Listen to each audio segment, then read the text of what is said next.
이게 산업재해가 우리 재해가 우리 일상에 미치는 사업장에 미치는 악영향이라고 해요. 여러분이 이제 나중에 다 전문가가 될 텐데 산업 그 현장에 여러분이 내가 전문가야. 근데 다친다고 생각해 보세요. 그러면 첫째 뭡니까? 전문가를 잃어. 전문가. 생산성이 떨어져. 내가 전문가인데 여러분이 전문가인데 누군가 신입이 오면은 그만큼 효율이 납니까? 안 나잖아요. 자, 그러면 누가 손해? 자, 회사 입장에서 손해죠. 전문가를 잃어서 손해. 생산성이 떨어져서 손해. 노사가 우리 사업장에 매일 사고 나는데 누가 우리 사업장을 오겠어요? 기업 이미지 추락. 그죠? 네. 노동력 상실. 이런 것들이 다 악영향들이 악영향. 이 재해가 오늘 불러오는 부작용들이겠죠. 재해가 불러오는 이런 것들이고, 우리가 이제 하도 재해가 많이 있다 보니까 이제 중대재해처벌법이 2022년도에 생겼거든요. 이게 이제 억양이 좀 그래요. 이제 관리자나 사업주 입장에서 보면은 중대재해가 발생한 원래는 이제 예방하기 위해서 만든 법인데 아주 이제 처벌한다고 하니까 굉장히 받아들이는 입장에서 보면은 별로 그렇게 싹 좋은 현상은 아니죠. 그잖아요. 막 처벌한다고 하면 누가 좋아하겠어요. 뭐 중대재해 뭐 예방법 그래서 좀 바뀌려고 한 것도 같아요. 지금 법은 이제 그래서 이제 바꾸겠죠. 근데 중대재해처벌법은 굉장히 단순해요. 근데 지키기가 조금 애매한 것도 있고 좀 어려워요. 실질적으로 그래서 운영을 하려고 들면 왜 약간 구체적이지 않아요. 산업안전법은 굉장히 구체적이에요. 자, 안전벨트를 매라. 조명이 어둡네. 적정한 조도를 확보해라. 조도 75, 150, 300, 700 이런 식으로 그냥 조도를 확보해라. 그 작업 상황에 맞게끔. 그죠? 이런 것들을 딱딱딱 이렇게 좀 뭐랄까 안전조치나 보건조치를 하도록 돼 있는데 중대재해처벌법은 그렇지 않다. 안전보건 확보 의무, 체계 구축 막 좀 이래요. 그러다 보니까 조금 운영하는 데 있어서는 애로사항이 있다. 자, 이렇게 법이 애매하면은 누가 돈을 벌습니까? 이렇게 좀 법 문구들이 약간 이렇게 이해하기 어렵다. 변호사. 누가 돈을 벌 것 같아요? 변호사. 변호사가 돈을 벌죠. 왜? 유권해석을 해줘야 되니까. 유권해석을 해줘야 되니까. 이렇게 만들면 우리 사업자 입장에서는 불편하죠. 뭔가 딱 명확하게 해줘야. 명확하게 해줘도 우리 사업장에서 이해하기도 좀 어려운데 이게 명확하지 않으면 이건 누군가가 도움을 받아야 돼. 내가 정확히 읽어보고 이해를 하기 쉬우면 되는데 그렇지 못한 부분들이 많아요. 그래서 내가 사업주라 해도 애로사항이 좀 있겠다. 그런 생각이 들어요. 이게 뭐 여러 가지 용어들이 있는데 이런 것들은 우리가 그냥 평상시에 다 알고 있는 거니까. 여기 보면은 이 산업재해가 이렇게 법으로 정의되어 있어요. 정의가 노무를 제공하는 사람이라고 되어 있어요. 내가 근로자가 아니라고 그랬죠. 노무를 제공하는 사람이 업무와 관계되는 건설물 설비, 원자력, 가스, 전기, 분진로 해서 사망이나 부상하는 것을 산업재해라고 한다. 이런 뭐 재해율이나 사망 만연율은 뭐 기본적으로 뭐 이렇게 학교에서 배우는 입장이니까 다 알 것 같아서 그냥 넘어가겠습니다.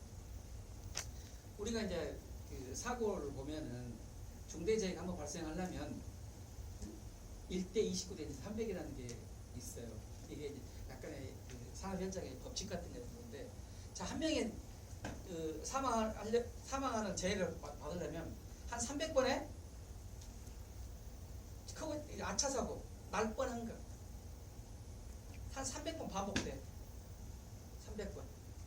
그러다 한 29번은 정말로 좀 사고가 나. 인정불정. 그러다가 이제 한 번 잘못 걸려 이제 한 번. 그게 1이라는 숫자. 이제 그게 사망하는 게 사망. 이어진다. 이런 것들은 이제 없애줘야 되는 거겠죠. 뭐 이런 뭐 사례들이 쭉 있는데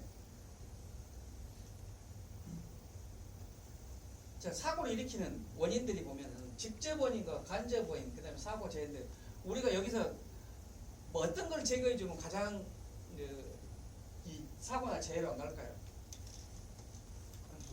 직접 어떤 걸? 직접 원인. 자, 직접 원인. 직접 원인에는 인적, 물적 원인들이 있어요. 이렇게 좀 대화식으로 하면 좀 이해하기 쉬울 텐데 시간이 없어서 자, 한번 보죠. 자, 이렇게 직접 원인. 그럼 직접 원인에는 불완전한 행동과 불완전한 상태가 있다. 어떤 것들이 있냐? 불완전한 상태는 설비적인 것들이겠죠. 설비적인 것들. 그 다음에 불완전한 행동은 또 우리 개인, 사람, 나의 행동 여러 가지 있을 수 있죠. 착각하거나 무시하거나, 그죠? 부주의하거나, 내가 작업에 숙련이 안 돼 있거나, 신입이라 그럴까?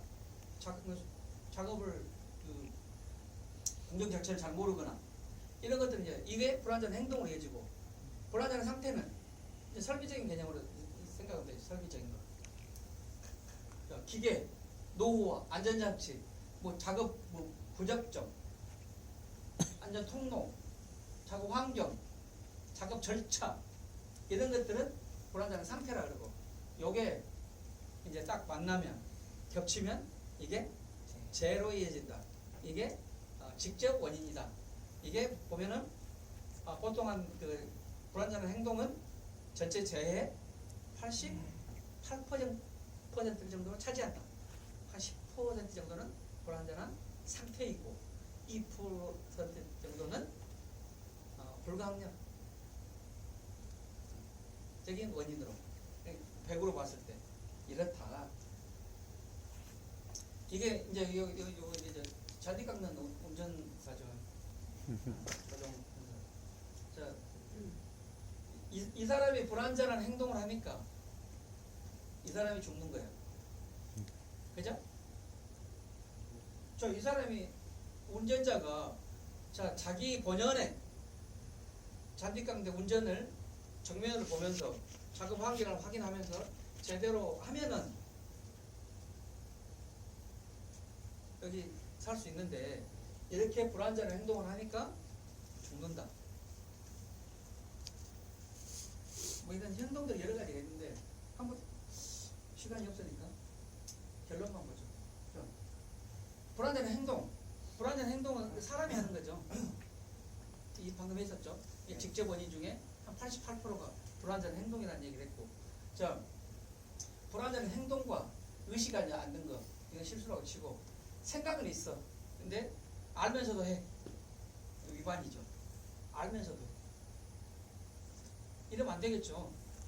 알면서도 내가 저기 위험한 것 같은데 내가 알아. 근데도 내가 좀 빨리 하려고 금방 할 것 같으니까 내가 그 전에 많이 해봤으니까. 우리 보통 건설 현장 보면은 철골을 이렇게 세우는 거 있죠. 그 보면 막 위로 막 걸어다니거든요.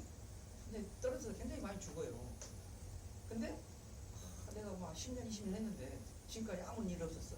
그때는 조금 젊으니까 균형 감각도 있고, 그러니까 사고가 안 날 수도 있어. 근데 이제 나이가 먹어가면 40대 되고 내가 20대, 30대 하고 40대, 50대 하고는 신체 구조가 다르는데, 그때 내가 사고 안 났으니까 지금도 안 날 것 같다 이렇게 생각을 해. 근데 아니라 이거죠. 생각을 있지만 불완전한 행동을 하고 있는 거예요. 이러면 죽는다. 이건 의식도 있고 안전 행동을 하면 이건 준수하고 있는 거죠. 결국엔 이거거든요. 요게 어떤 상황이 돼도 이제 습관이 되면